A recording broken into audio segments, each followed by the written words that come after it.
ગબ્બર ઠાકોરને નાક બાર મૂકી દીધા છે, એમને કંઈક ડીજે કર્યું હતું એમાં.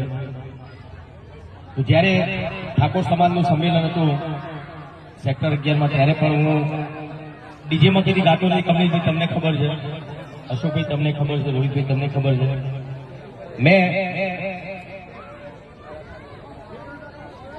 એક વિનંતી કરી હતી જ્ઞાનીબેનને. તો જ્ઞાનીબેન એવું કહેતા હતા કે ભાઈ મેં બંધારણ નહીં ઘડ્યું, પણ બોલ્યા તો તમે ને પેલા આગળ તો તમે આવ્યા હતા ને, તમે બોલ્યા હતા ને.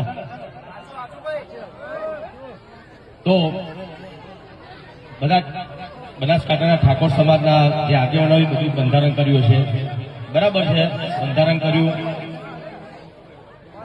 ઘણા બધા એવા ઠાકોર સમાજમાં ઘણા બધા એવા કુરિવાજો હતા જે બહુ સારું કામ કર્યું છે ઠાકોર સમાજના બધા આગેવાનોએ.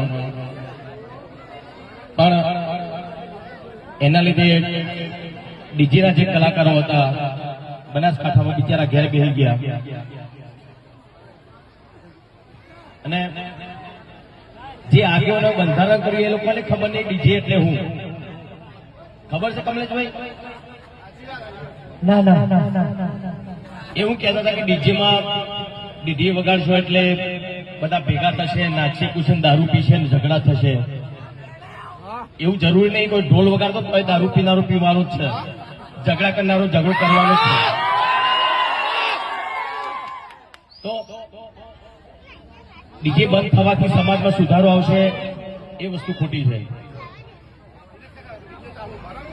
જે ડીજે બંધ થશે ને એ રીતે ઘણા બધા કલાકારોના બિચારા એ લોકોનો રોજગાર બંધ થઈ ગયો છે. એ લોકોને ખબર નહીં પડતી. એ બધા મોટા માણસો છે, મોટા માણસો એટલે ડીજેની એમને ખબર નહીં પડતી. લોકો વીઘો ગેરવી રાખીને ડીજે લાયા હતા, એ લોકો ઘેર બેસી રહ્યા બિચારા. એક ડીજેમાં 15 કલાકારો કામ કરતા હોય, એવા બનાસકાંઠામાં કેટલા ડીજે છે? તો એક ડીજેમાં 15 કલાકારો કામ કરતા હોય તો કેટલા કલાકારો બીજા ત્યાં બે ઘર એમને કમાણી બધી બંધ થઈ જાય એમની. તો ચલો કઈ વાંધો નહીં, તમે ડીજે બંધ કરાવી દો. પણ જેના લોકોના ડીજે બંધ થયા છે એ લોકો ઘેર બેસી રહ્યા છે, એમનો રોજગાર આપો. તમે ચલો આપો, નોકરી આપો, કઈ ધંધો તમે આપો ને. એમને તો એમના સિવાય કલાકારો બિચારા એક ગાવા વગાડવા સિવાય બીજું કોઈ કરી શકવાના નથી.